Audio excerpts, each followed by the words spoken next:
How's it going, guys? Jesus here, aka Tyrant Dominus, your host. So I'm doing this little intro beforehand because I'm gonna give you guys a heads up. This is my first time doing a in-person interview with someone. Every time beforehand has been online. So it was a little bit of nerve-wracking going into it, to say the least. But as the time progressed, you can tell that our conversation flowed a little better, and it was really exciting to visit one of the world's first dog tap houses. Like, I'm hoping this is going to become a thing.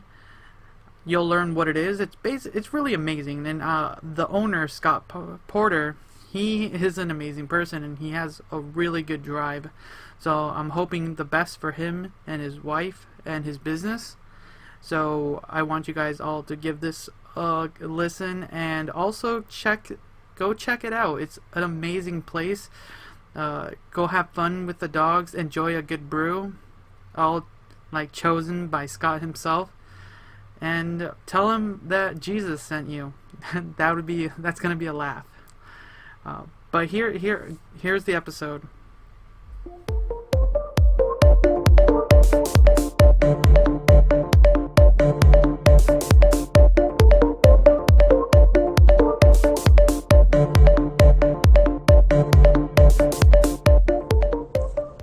And welcome to another episode of the Convoluted Podcast. It's your host, Jesus. And quick note, I want to thank everyone who's been listening to the show. It's really been picking up. And actually, one of our listeners got me in contact with our today's guest. I want to thank her. Shout out to Deanne. Thank you for that. But like I said, I don't advertise the show that well, and it's all word of mouth, so it's really everyone just telling a friend, letting them know about the show. It really helps out, and I really appreciate it. But today, I got Scott Porter, the owner of Fido's, the world's first tap house. It is. Thank you for having me. Yeah, it's a pleasure to meet you. You are officially the first first live, I don't know if it's live, but more like person to person, interview, anyone else. Yeah. Okay. So it's a real pleasure. There's a little bit, I'm not gonna lie, it's a little nervous. I'm a little nervous. That's all right. The cider will help. Yes. So. You got one of the best pineapple ciders that I've ever tasted. No, it's really good. As you can hear, tell us about your establishment a little bit. So, as far as I can tell, this is the first bar or tap room in the world that has combined basically adoptable rescue dogs. So there are other hybrid businesses that most people are familiar with, cat cafes, and then there are some dog cafes, but this would be the first bar in the world with adoptable rescue dogs. So yes, as you can hear, the little scoundrels are in the background. But no, yeah, when I heard about this, I have heard about cat cafes, dog cafes, even lizard and owl cafes out there. And when I heard there was something along the lines of that here in my own backyard, I was a little baffled, surprised, but I wanted to check this place out. As you'll see on some of my Instagram posts, I'll be posting some photos of the place. It looks fabulous. I like the atmosphere. What made you come up with this idea? It was actually a cat cafe that gave me the idea. But about 4 years ago, I did have an interest in opening a tap room with a friend. I researched the tap room. Do you want me to close that? If it's possible. Well, you want to pause it? No, it's fine. I'll just cut it later. Okay. So, actually, the idea came to me from a cat cafe. I had an interest in opening a tap room about 4 years ago, and I researched the bar industry, and I initially said no to a friend who wanted me to open one with him because I just I wanted to open something different than just a regular tap room, which I knew there would be a lot. No, yeah, in the area we live, this area in particular, it's really like the wine and the, what is it?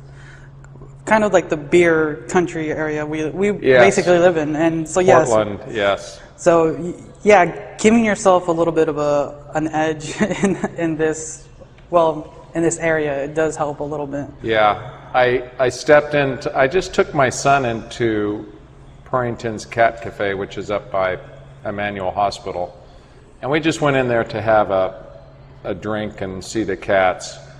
But he noticed that some people were posting some negative reviews because they paid to go into the cat room and the cats didn't want to play with them. So they were upset, and they were posting these negative reviews because the cats wouldn't play with them. And my son said, man, if they just had dogs, that wouldn't be a problem. And then it was like, boom, the thought popped into my head. There you go. That's Yeah. it's a little spark of inspiration there. Yeah.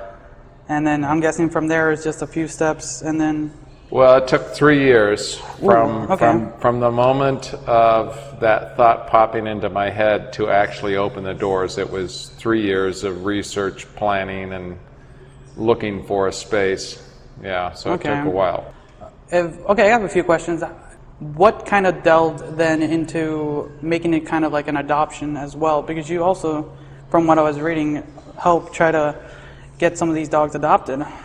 Yes, initially I just thought that I would get the dogs myself from California because they're so prolific down there, stray dogs, and that it would just be a regular tap room with my own dogs. Mm-hmm. But then I talked with a local charity called Oregon Friends of Shelter Animals, and I met the executive director, and she conveyed to me just some of the challenges of actually bringing up stray dogs with transportation, medical issues, behavioral issues, and she suggested that we partner together. Oh, okay. Because she said, we have all the contacts in California, we know the shelters, we have the volunteers, we know about the transportation, we have the veterinary staff here in Portland, so why don't we just provide you the dogs, you'll be a corporate foster, and then you get them adopted. Wow, that helps a lot, I'm not gonna lie. That's what it does. So the dogs don't actually belong to me, they're owned by the charity, but they do live here in the bar. They sleep here at night, okay. And then they live here until they're adopted. And so far, in the 7 months we've been open, we've had 41 adopted. Okay, nice. That's really good. Yeah. That is amazing, and wow, that must have been like a big surprise, and it helped a lot from them. I'm not gonna lie, hearing that, like, it's just a little stroke of luck, a little spark of inspiration. Then. Yeah. Just talking with people for some luck right there, that is amazing. Yeah, it's been part of being an entrepreneur is being receptive and listening to other people, and I understood that after Kathy Nishak, the executive director, after she talked about it, that I was like, whoa, I'm way in over what I can do to rescue dogs from California, because there are a lot of potential medical issues, and you have to get them to the vet. All 3 dogs that we have right now were just neutered about a week ago. Okay. And the charity took care of all that. Nice. So a little PSA, spade and neuter your animals, please. Yeah. But no, that is amazing, and that's a lot of good work you're doing, and while providing a very interesting atmosphere and service. I might be coming back later with a couple of dog lovers that I know. Go. I'm not gonna lie, when I heard about this place, how do I put it? It's something that I wanted to see for myself. Like I said, there are cafes out there, but I'm not a coffee drinker. I'm not really a big beer drinker. I haven't found the one I enjoy the most. It's kind of just been watered down the throat. I do enjoy a good cider here and there, as you can see. But this place seems like it can be like a very fun place to just enjoy and just be with people who love dogs. Yeah, well, thank you. We're trying, I am trying to make it different. I mean, everything in here is themed after dogs.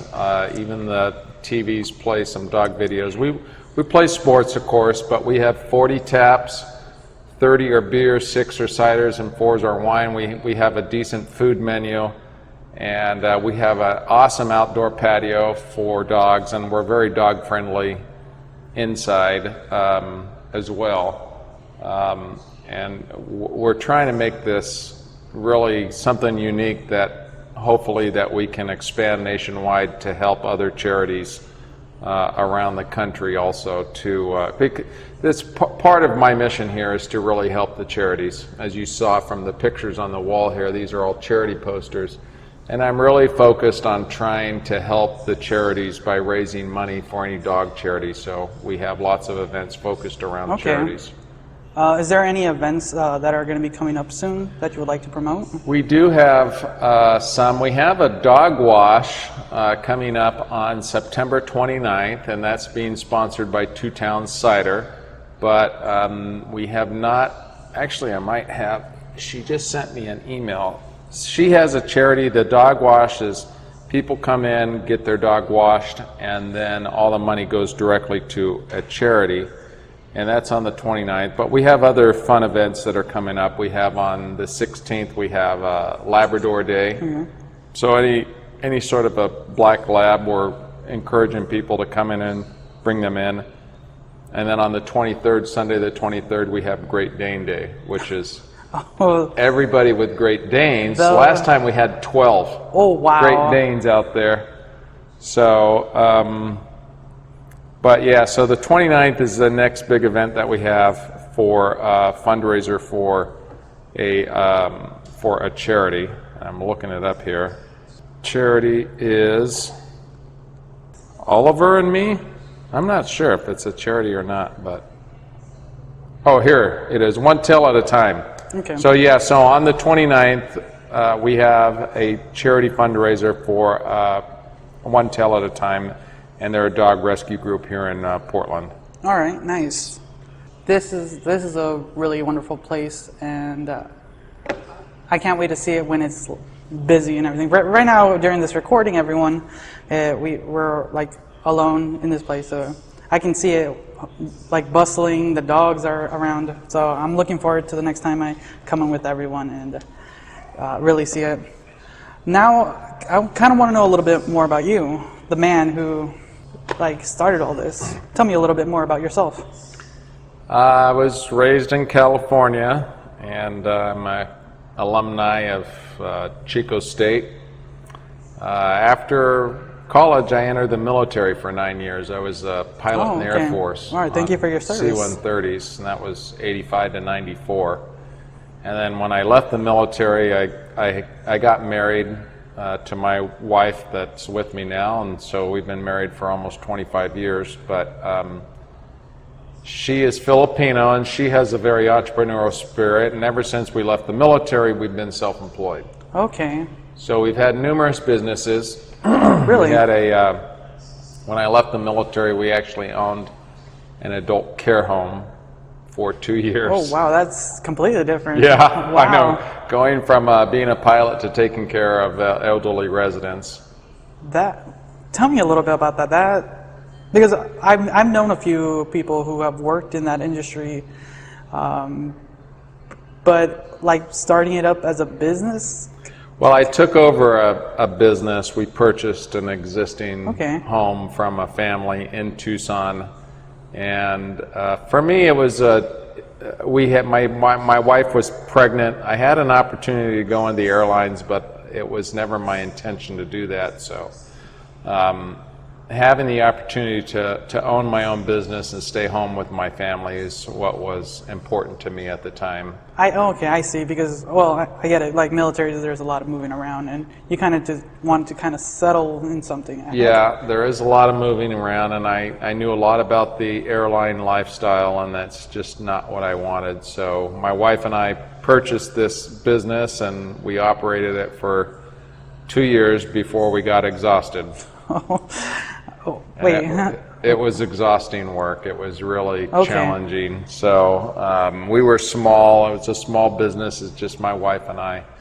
And we ended up purchasing another business that brought us up here to Portland. And that was a franchise, a sales and marketing company called Direct Buy. And we did that for 15 years. Oh, wow. Yeah, and we had at one point, we had 28 employees. Wow, you guys are doing really well. So And what kind of made you step away from that? the housing market crashed. Oh, yeah, that makes sense. 2007. Yeah, okay. And the franchise was heavily tied to the housing market, and the whole company just imploded because it was so dependent upon. I mean, the company, it still exists, but it went through. I mean, I left in 2011, Ooh. and but the whole company is just a shadow of itself. It's tiny as compared to what it was. After 2011, I had a short stint with my family in California, but we came back up here in 2012. We had a delivery business, and I did some residential remodeling contracting work. And then this idea popped into my head. It was about 4 years ago that the idea popped into my head. And since then, I knew that this was going to be the last business that I'd have. You've been doing a lot and so many various jobs. I'm not gonna lie, and nothing kind of. Well, you did have that one for 15 years, but nothing kind of stemmed to itself. Yeah, I would have. I mean, we would have stayed in that business. There was we kind of had the rocket ship ride up and then the rocket ship ride down real quick, and it was very challenging for us mentally to step away from that business. So, but we learned a tremendous amount about business and managing people and running a business. So I carried all that with me to this concept, which is people step in here and they look at this and they think that it's already franchised, that there's more than one, because we have everything color matched and everything looks to be pre-planned, which it was, but it is only one location. It's a very small business, even though it looks like it's more. It's just my wife and I that run virtually the entire business. Okay, I did not know that. We have some part-time employees that will call in for some of the bigger events. We would like this to be big, but we have to get the word out to the community. No, yeah. That we're here, and with any bar and restaurant, it sometimes takes 2 years before the community even knows that you're here to make it even a viable business. That's true. I'm not gonna lie, that is true. Mostly in this day and age, when everyone's kind of always looking for the new thing. I'm not gonna lie. Like I would say, like around my generation and below, are always just kind of looking for that new hip thing. But I feel you guys have been open, if I remember right, seven months. We've been open 7 months, right? And on average, without events, how busy do you guys get? I would say. Not busy. Not really. I mean, we have events. We have when we have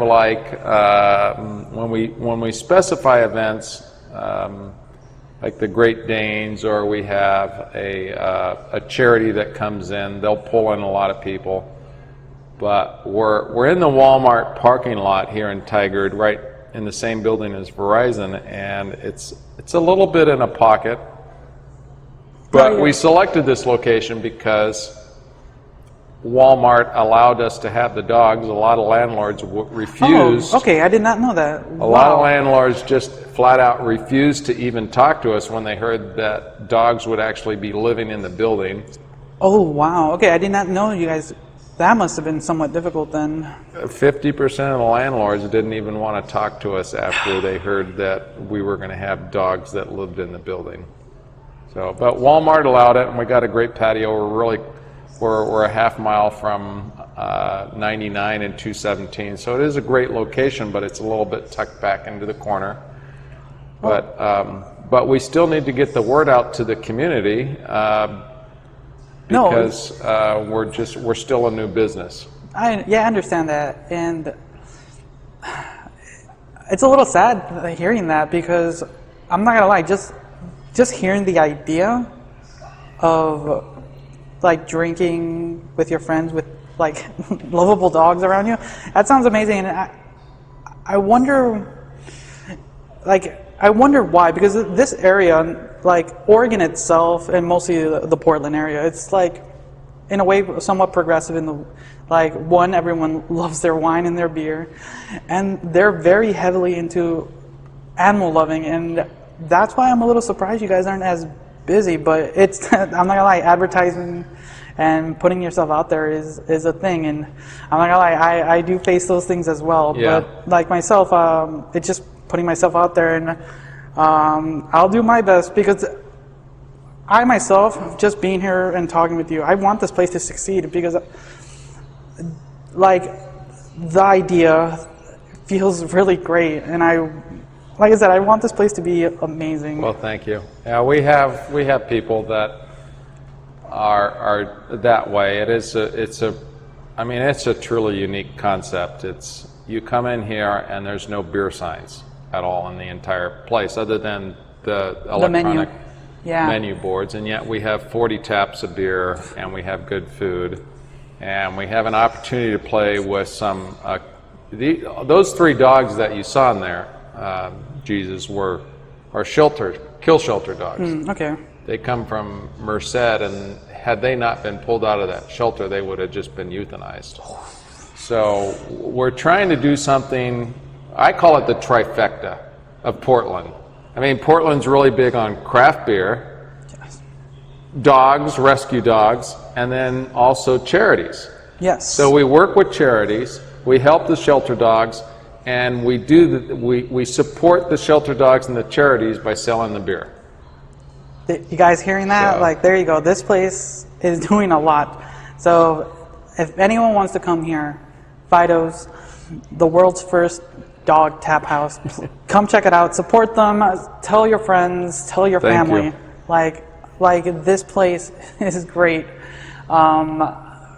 Question: How did you guys work with companies and choosing your lineup on your beers? And I choose it all. it's all you. I choose it all. It's all you. There you go. I work with the 3 major beer distributors in town, and I've learned a lot about beer myself in the past 3 years, and so I select all the beers. We have about 6. Right now we have 6 darks. We have 7 or 8 IPAs. We have 7 or 8 ales.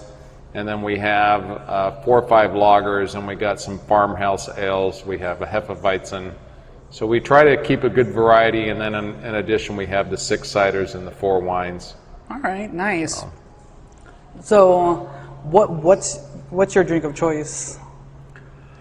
I am not a sour person, so the one that I'm drinking right now is a Lagunitas Pils. It's a Czech-style Pilsner, which is really good. I also like the Crux Half Hitch. It's an Imperial IPA. It's about 9%, but it's just got a great flavor. And then, of course, right now we have Boneyard and Sun River and Founders and some other Barley Browns. There's others up there that are just excellent. The one that you're drinking, you got the pineapple? Yeah.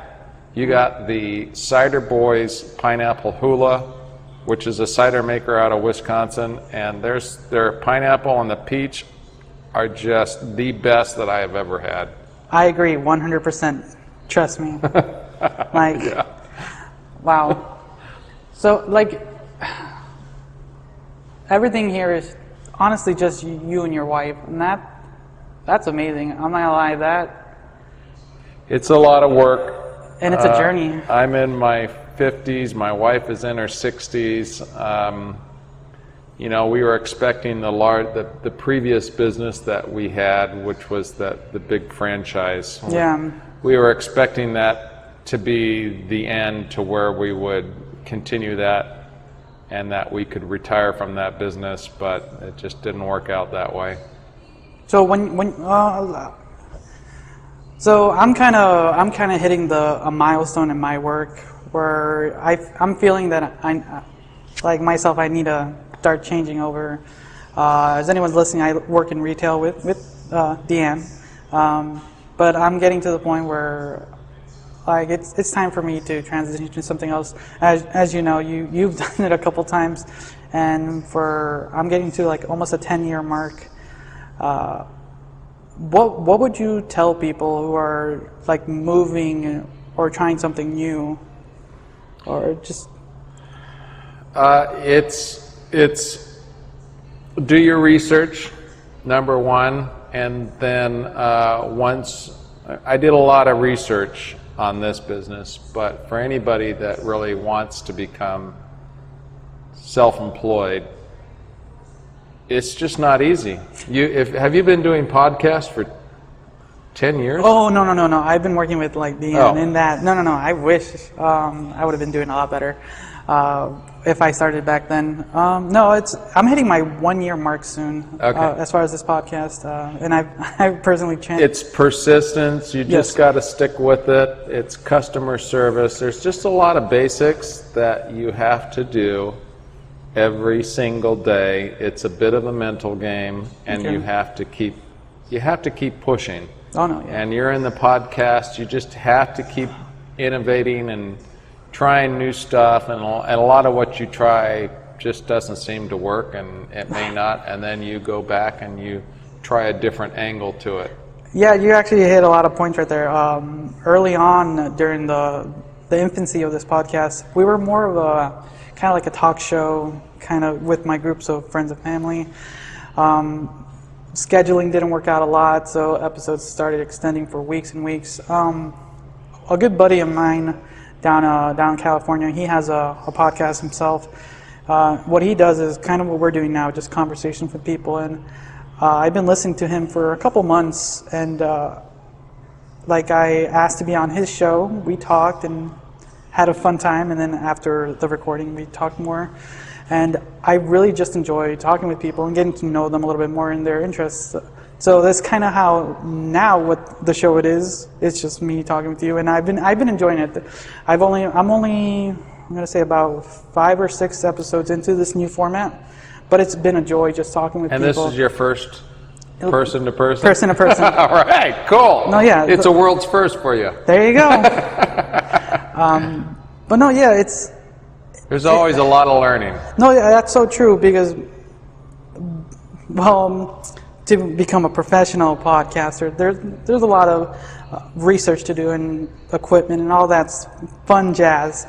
But for the most part, it's the content and the conversations you're having with the individual, and that's what I've learned just going into this interview style.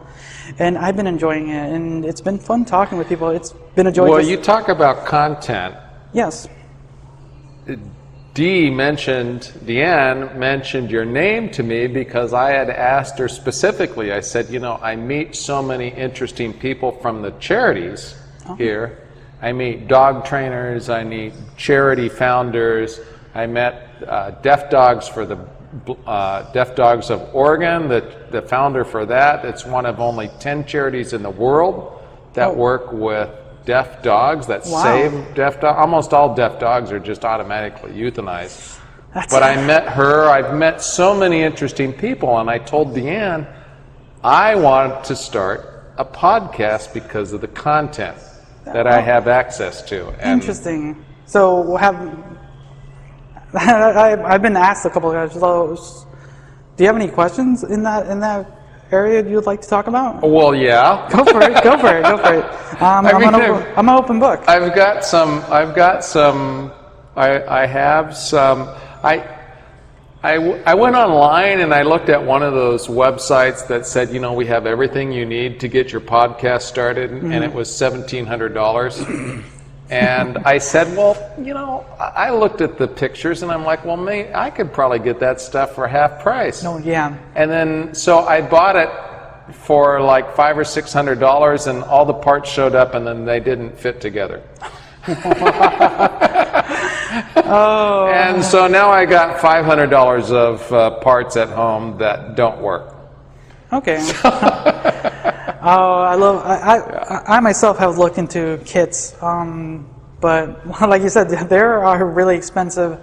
But in all honesty, to start a podcast like I have, all you really need is an idea, a microphone, and a place to post it on. Little by little, your stuff will grow, and with enough investment, your audio quality will improve and stuff like that. You already have, for the most part, Well, the you've equipment. also just described exactly what it takes to be an entrepreneur. No, yeah. You have to have an idea that you believe in. You have to have a vision for where you want to go, and you start small, and you learn along the way. And you do end up taking risks Oh, yeah. for doing it. You have to invest money in here, and so I can appreciate exactly where you're going from a very secure, stable, you know exactly what your paycheck's going to be, and you're trying to venture into something that you're putting in lots of hours in your spare time, and you're making zero. Yeah. Honestly, anyone listening, this is a hobby. I enjoy talking to people for my own pleasure. Like, I just want to get to know people. Yeah. So, no, yeah. But Like, you have the potential to build something to a point at some point in the future to where an advertiser would probably want to pay to be on your podcast. one day, that is the But you dream. have to build that up. Exactly. It's just, Yeah. it's steady motion. I have consistency. I have the dream, but There you go. little by little. Like, I have a goal But you to took get to. the action. You're one of only, there's only 2% of people. It's only a 2% that actually take the action to create their own business. So you're in a very small minority of people. I appreciate that. Thank you. Yeah. So, anyone listening to that, there you go. Just push what you guys really want to do. So, cheers for that. I'm not gonna lie. Yeah. Do you have any other questions? Like, what did you want your show to be? Like, Well, do you want me to ask you the questions now? Because no, I've like, got some. So what I bought a frickin' mixer. I bought a mixer, I bought 2 microphones, and then one of the plugs for the mixed microphones doesn't even plug into it doesn't have the right jack. And I'm like, what a dummy. I bought one, and I didn't realize that when I bought it, it had a USB connection. okay. So it connected into my computer, but I should have probably done more research to talk with somebody and find somebody local and say, what exactly do I need just to get started? So right now I've got this crazy tape recorder in back that I have been tape recording people. Okay, cool. So you already started that. I have a tape recorder that I can do I have recordings from the founder of Deaf Dogs of Oregon, from Pacific Pug Rescue, this poster right next to you. Okay. I have the Great Pyrenees Society. So I've already done some interviews with them, and then a guy named Lee Asher. So I have 4 interviews on a tape recorder, but how do I get that from the tape recorder? I know that on my computer I can do Audacity, which is free, I can...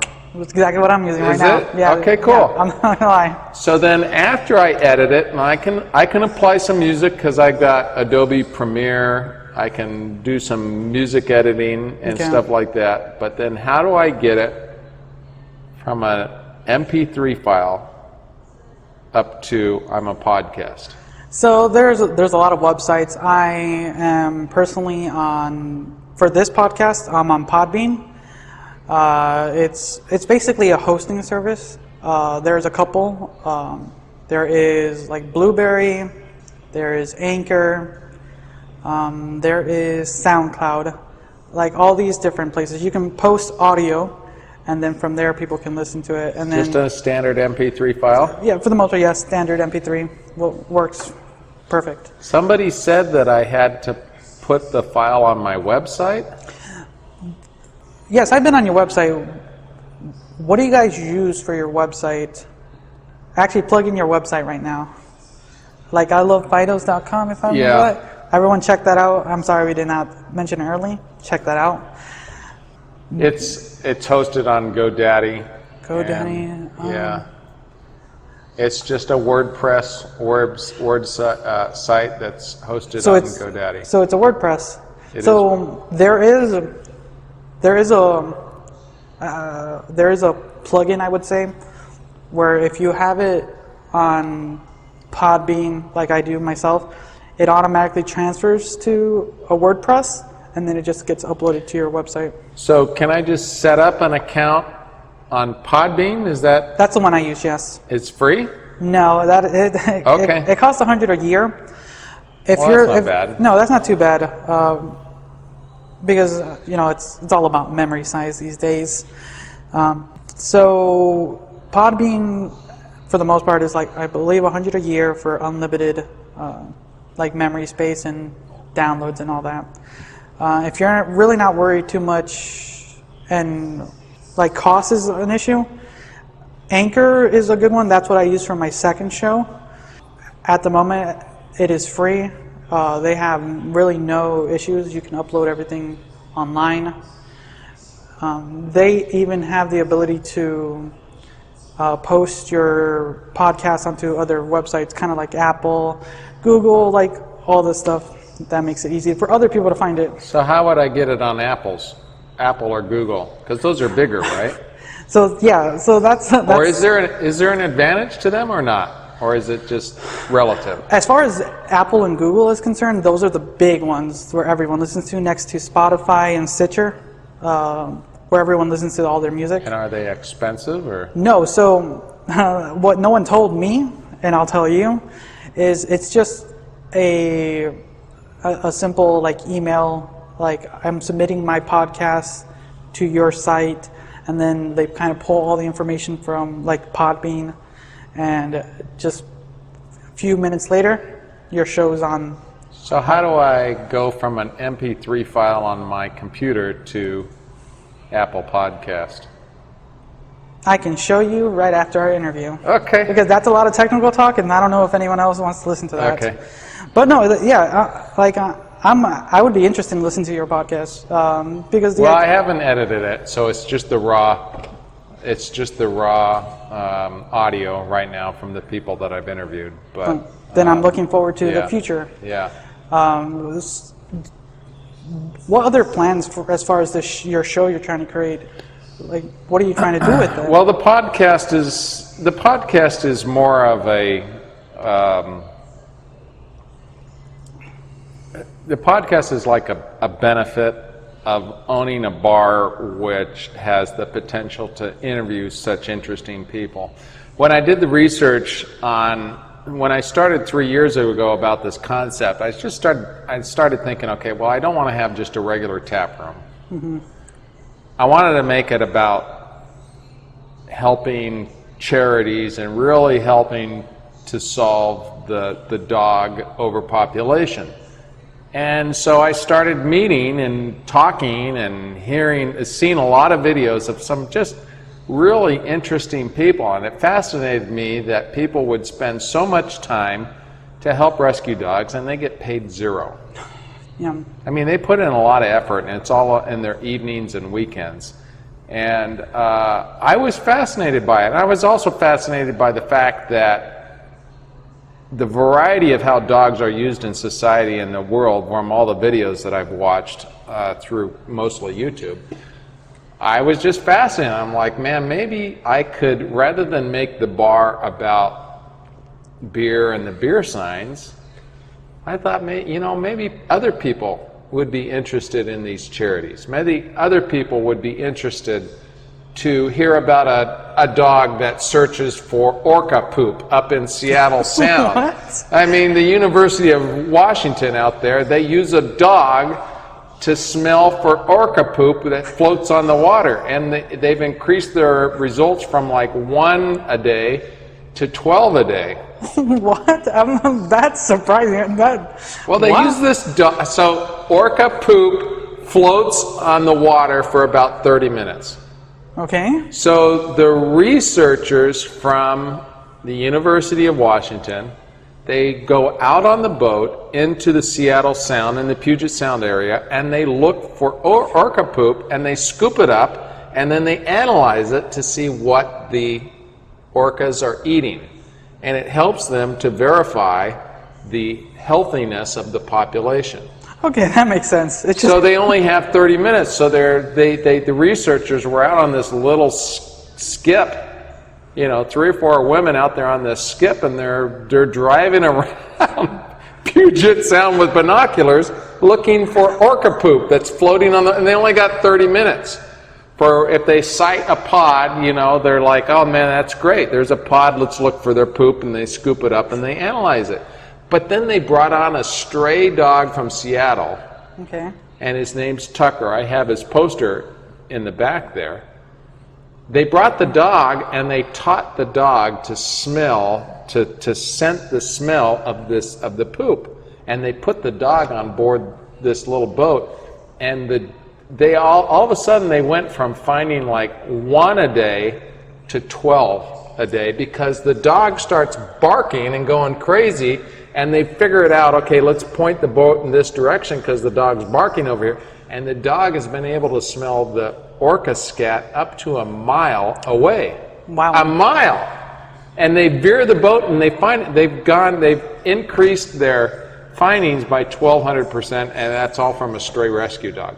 So it's those types of things that I started this bar for, saying, I think other people would be interested in coming to a bar that is educational and fun.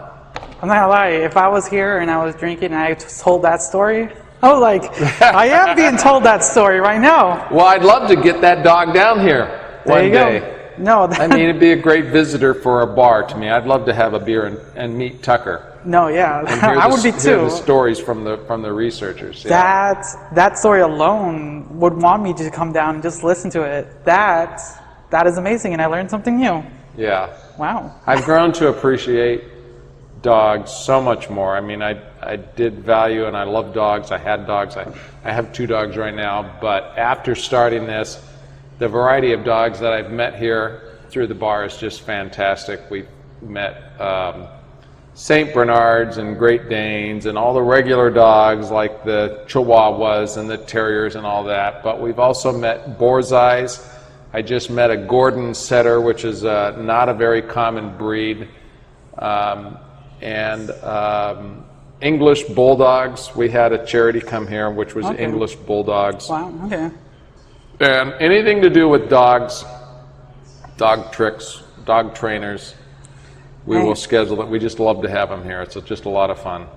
Like, just hearing that, it makes me want to come here more often and just promote this place. It's just fun. Well, if people follow our Facebook page, Fido's Tap House, or if they just Google the world's first dog tap house, it just pops up automatically. But we have Facebook and Instagram, but primarily on Facebook is where I post the events. Okay. However, our website at ilovefidos.com also has a list and a calendar of all our events as well. So that's a question I want to ask, because like I said, it's like putting yourself out there and advertising yourself a little bit more.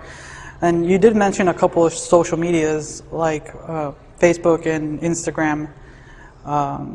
How engaged with those are you? Because that, for me, has been something that in this day and age is kind of the thing that flares up everything. Everybody knows it's necessary, yeah. But you don't have this immediate feedback to really tell you what the results are.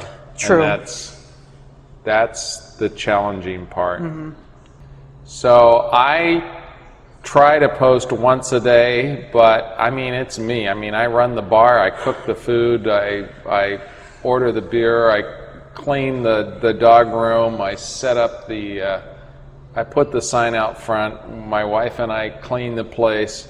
And then on all the other stuff that we have to focus on for actually serving the patrons that come in, I do have to take pictures and I have to post to social media.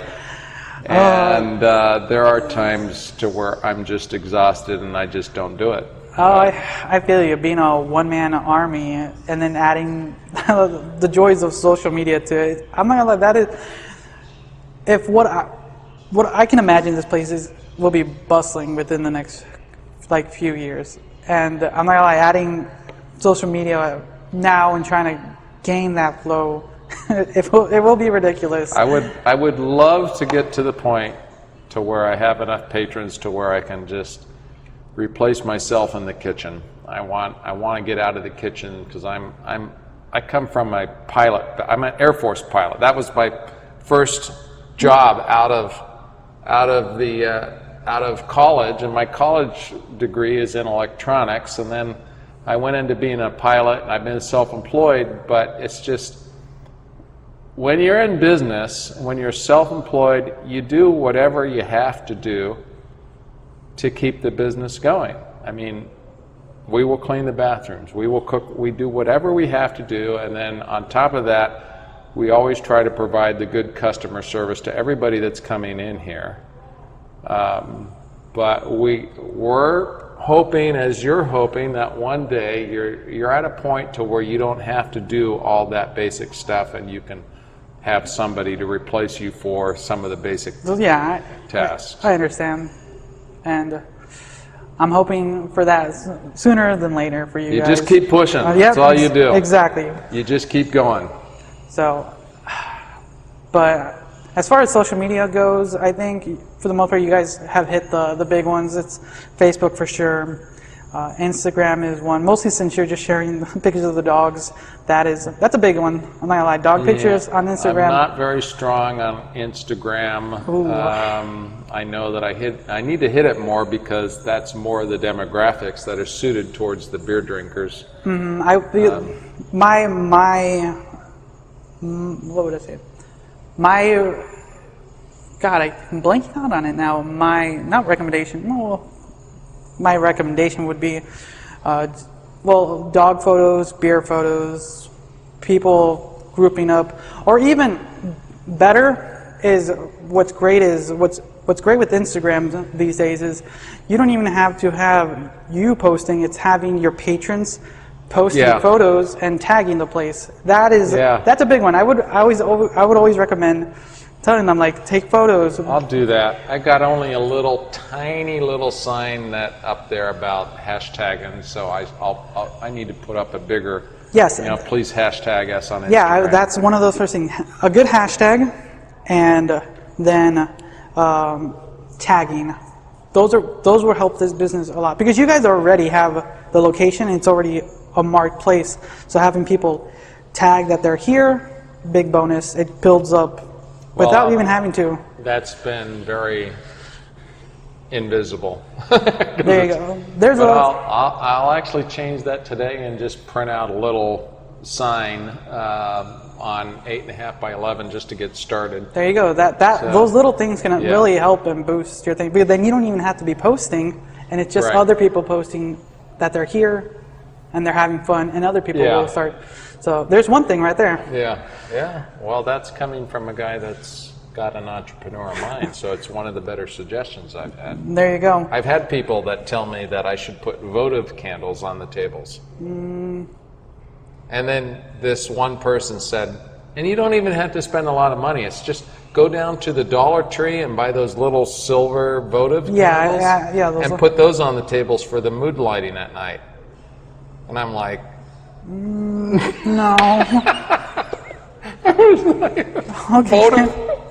Votive candles from the Dollar Tree. That's really going to pull the people in. Okay. I don't think she'd ever owned a business. They're trying to help. I get it, but I get it, but when trying to just promote yourself a little bit more, just getting yourself out there a little bit. For the people that have never stretched out there to take a risk, to spend money on something that you'll have no return on. If you're just spending money, you're just spending money on a podcast right now, and you're working to build a vision, and you just keep going. Exactly. That's very, very few people that are willing to do that, but those people also have a much better perspective on what it takes to keep going, what it takes to adjust, and they just know from their own experience that you end up doing 3, 4, 5 things and they don't work very well, and eventually you hit one that's like, okay, that kind of worked. All right. Then my only other recommendation would be Twitter. I have a Twitter account. I have not. I've been very poor at using it. So as far as your Twitter, a big thing is, do you have them like uniform named? Like it's the same account over? Everything's Fido's Tap House. Okay, that's key. That's a big one. I'm not gonna lie. Having that, because then everyone knows it's that one name. Perfect already. Even if you're not active, having it helps a lot, because then the time will come when people will be tagging you for questions or posting photos of their dogs and stuff like that. Because I already saw that you had on your tap that you actually have an email where you can have people posting photos, and that came from a patron. That in itself, a patron suggested that, and I've had some other great suggestions from patrons and other business owners, but that's something that I just started about 4 days ago, and I've got another batch of photos I'm actually picking up today from Costco. Okay, no, that's right there is perfect. That is a great idea. That's something I would have recommended myself, because you have a dog? My parents do. I had a little I had a little terrier back when I was younger, but sadly he ran away. But I got it. Oh no.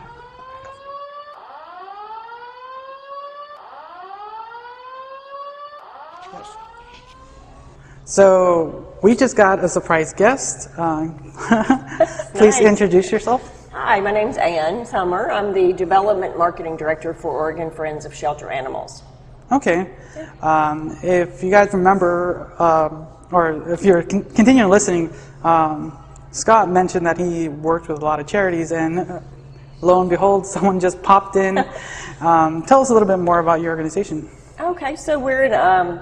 This is the one that owns the dogs. Right, we're the nonprofit that provides the dogs for Scott. Scott works as our corporate foster. So all of our dogs, we're a rescue. We're a nonprofit animal rescue. We rescue dogs and cats from high kill shelters, make sure that they are healthy, and then we adopt them out to their forever families. Okay. And so Scott helps us in that, because he houses some of our dogs here, and people get a chance to visit with the dogs and then adopt them if they'd like to. I see that. That is great. Yeah. The question, when Scott came up to you with this idea, what were your guys' thoughts? So he first spoke to our founder, who has now retired, and she lives in Oklahoma now. But I think I came on the scene fairly quickly after he first gave her the idea. I think that we were intrigued, to say the least. Yeah. And it was, brand new, and we weren't sure what that was going to mean for us, but it has really worked out well. Okay. Yeah. That is great. Like we were talking earlier, and everyone listening, it was interesting when like a charity organization comes up with this like assistance to a business owner, mostly when it's involving animals. And I'm not gonna lie, I would not have imagined. I know a lot of charities work with companies, but not in the way that you guys have. Right. It's totally unique. Totally unique. So I'm glad. And you guys, if I remember correctly, you have already adopted through this business about 47 dogs, right? 41, yeah. We'll get to 47. I was going to say 43. I don't know. Yeah, 41. Little by little. I'm not gonna lie. It's been awesome. Yeah. So been a great partnership. That's great. Like, I'm glad to hear that. Yeah. Is there anything else you would like to discuss? Because we can always continue a discussion about your organization at a later date. No, I think that sort of covers it. What we do with Scott, he also helps. He donates to us also, so it's really a nice partnership where he's actually helping us quite a bit. And it's nice that we have this venue to get our dogs more exposure. Normally, we're at PetSmart or Petco on the weekends Yes, for our adoption events. Okay. So this is an ongoing adoption event, we call it. So it's very nice. Yeah, so like I'm not gonna lie, when I go into those stores, it's visible. People know it happens. Right. But it's one of those things that people just notice. It kind of like, it's sad to say, kind of like a zoo. They just see the cute dogs, and like they don't get the feel of what's trying to achieve here. Yeah, there's more interaction time here, Exactly, for sure. and I'm really glad that Scott, you were able to do something like that, and I'm hoping more businesses kind of just start doing something like this. Like, we don't want Fido's to be the first and only. We want it to be more than that. Yes, So- we want to save them all if we can. There you Yeah, go. absolutely. They're the good thing. Yeah. Is there anything? Would you like to promote anything, like websites, Instagram, Well, Twitter? our website is ofosa.org, OFOSA.org, and then we also have a Facebook page where we're very active and show which dogs are available and where they're going to be, including the ones that are here at Fido's. And that's the Fido's fosters. And so, right, one of our biggest needs is because we're a foster-based organization only. We don't have a physical shelter. We're always looking for foster families that can help take in the dogs for a little while, a week to 2 weeks or whatever, until they come to Fido's to be adopted from here. So they can go to our website and or come here and fill out a foster application, and then we'll get back in touch with them. Okay, cool. Yeah. That is a more incentive to come and Yeah. join. Yes, absolutely. There you go. Yeah, well, thank you so much. No, it's a pleasure, and maybe we can speak again more thoroughly. And Sure. so, thank you Okay. for thank you for stopping by. And, No problem. Thank you. Yeah. Anyway, yeah, Okay. from the charity, we've had a growing process and a learning process Hey. about each other also, because we have very different goals.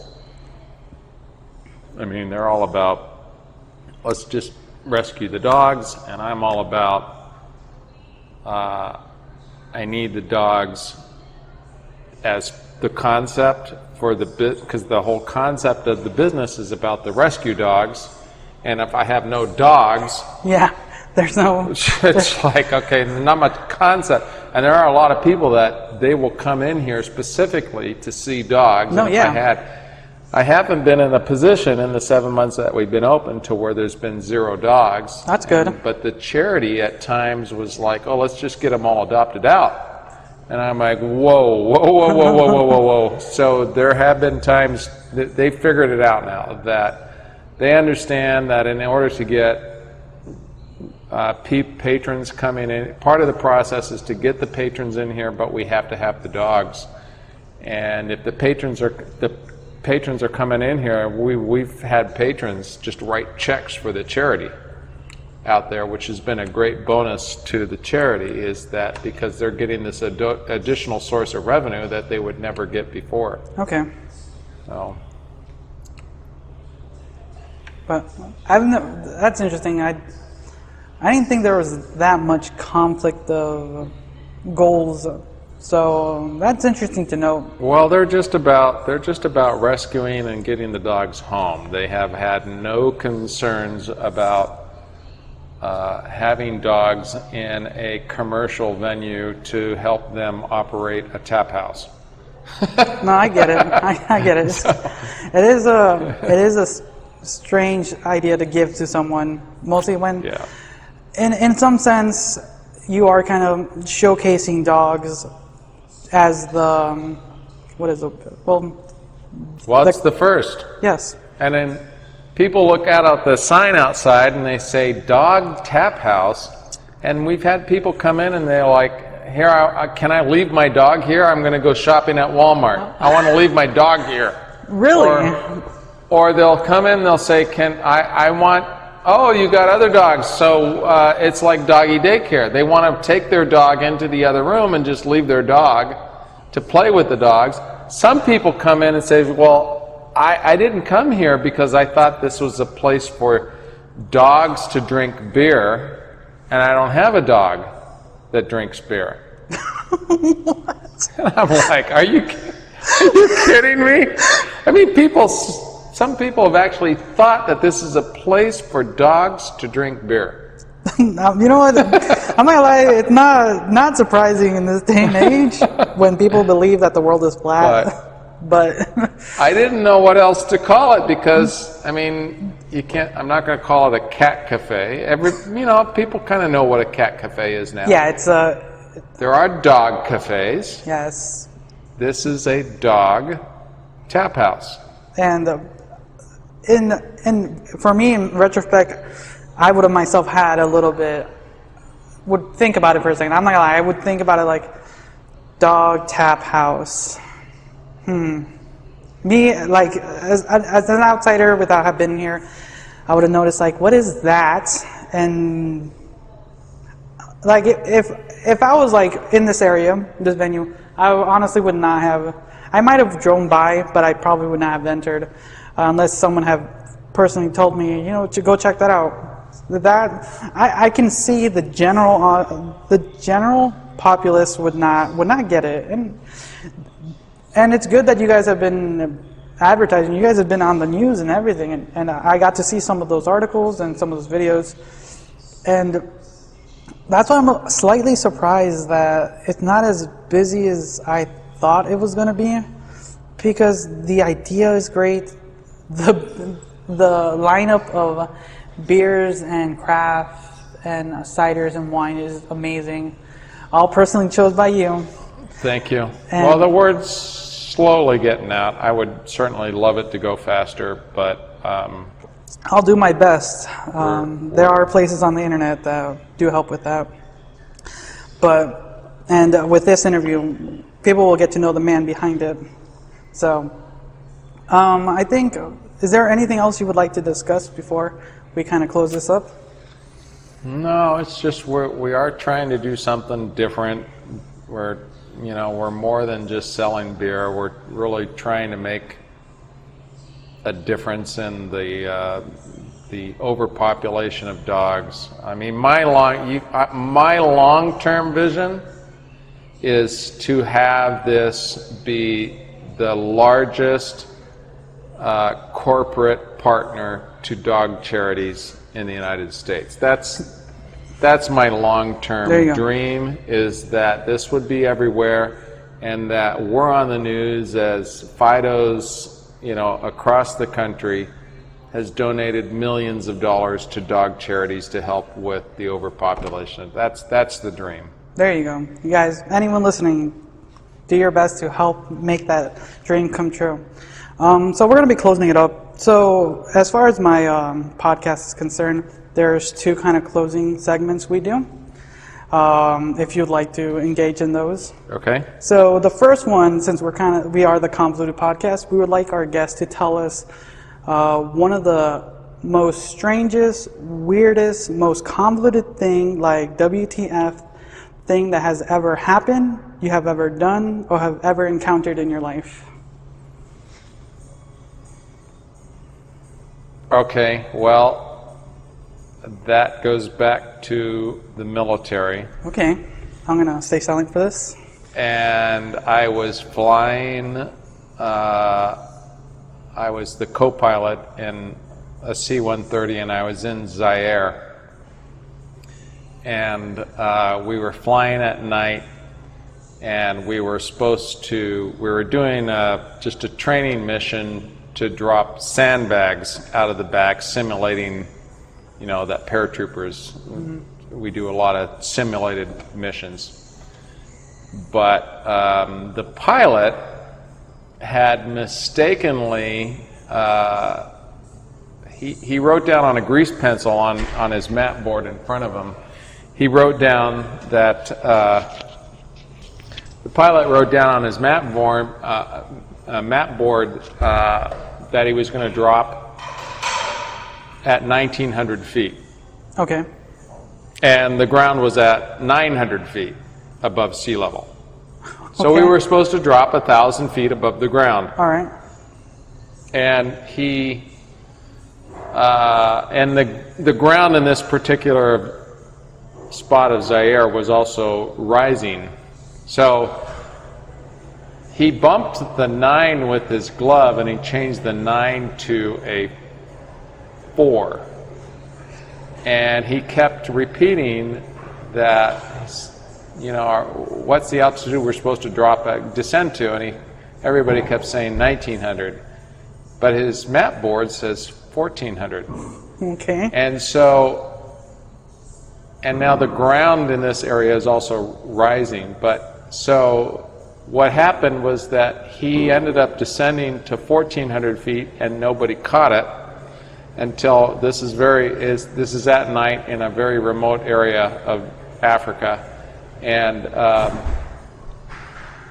he descended down to a point to where we could actually see the bushes on the ground. We were so close to the ground that we were really about 50 feet away from being a big hole in the ground.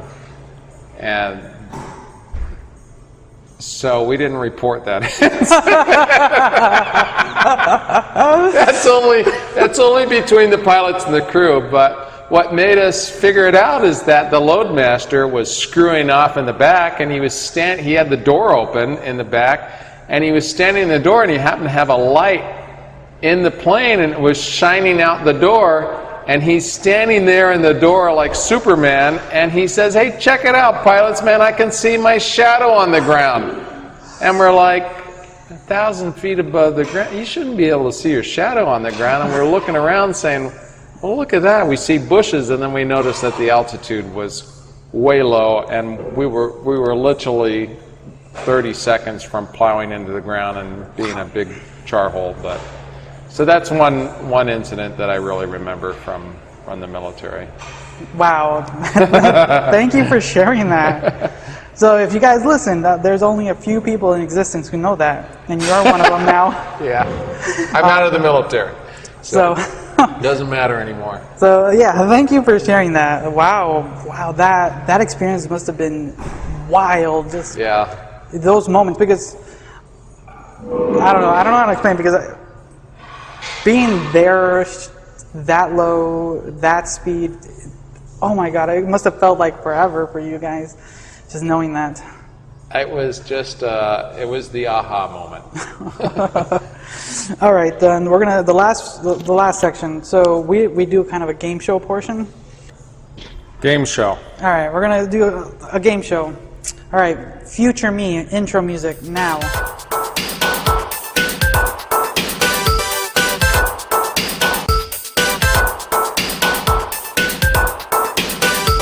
Okay, I put some intro music. Okay. It's all editing. So. Normally there's these 3 games that I ask my guests to choose from, but since there's a special flair to your establishment, I chose a different way to do it. Okay. So, since this is a tap house and you have dogs, and we're in that area of Oregon where everyone likes to mix-match wines and cheeses and all that. Okay. So, I'm going to name you a dog breed, and I would like you to pair that with your beer, your craft beer or cider or wine of choice with that dog breed. Okay. So I'll be, let's say 8 dogs. So 8 dogs. How many would you like? 8 different breeds. 8 different breeds. Okay. All right. That's fine. Let's start with a classic, a German Shepherd.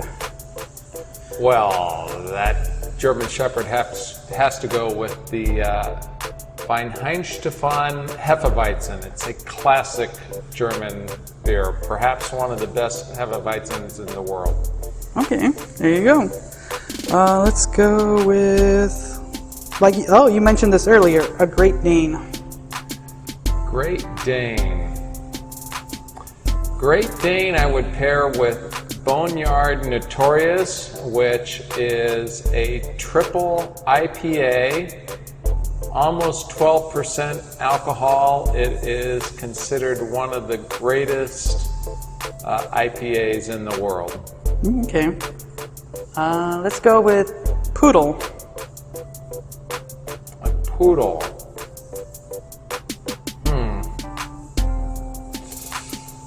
I'm not even sure.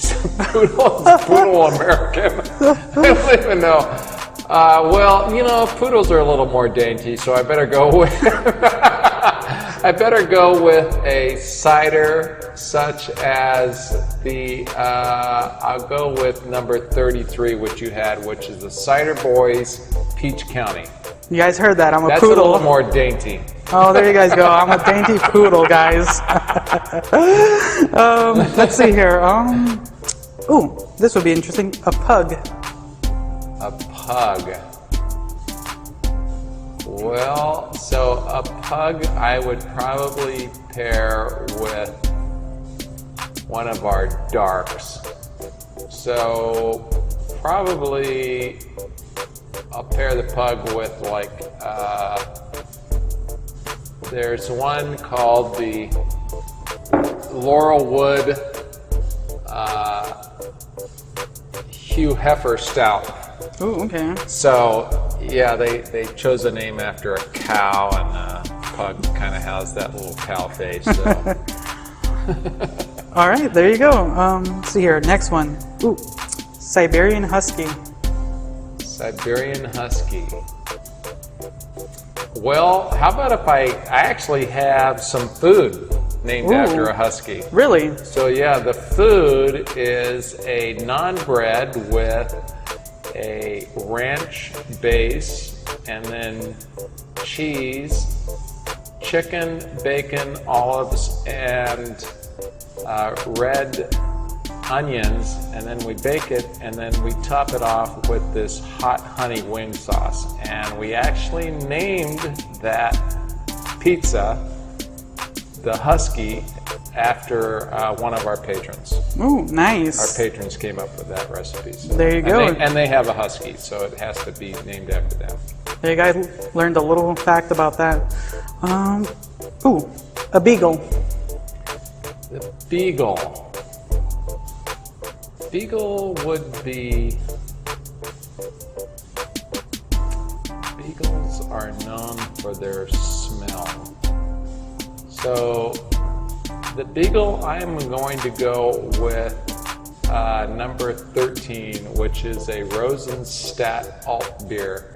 The alt beers are a very unique and specific style of beer to Germany, but they have this incredible you get two flavors for the price of one in an alt beer, because the aftertaste is an incredible taste. Ooh, okay. It's very unusual, and so I'd pair that with the beagle. Nice. Okay, two more left. Ooh, this is interesting. A Rottweiler. Rottweiler. Okay, well, so I will pair the Rottweiler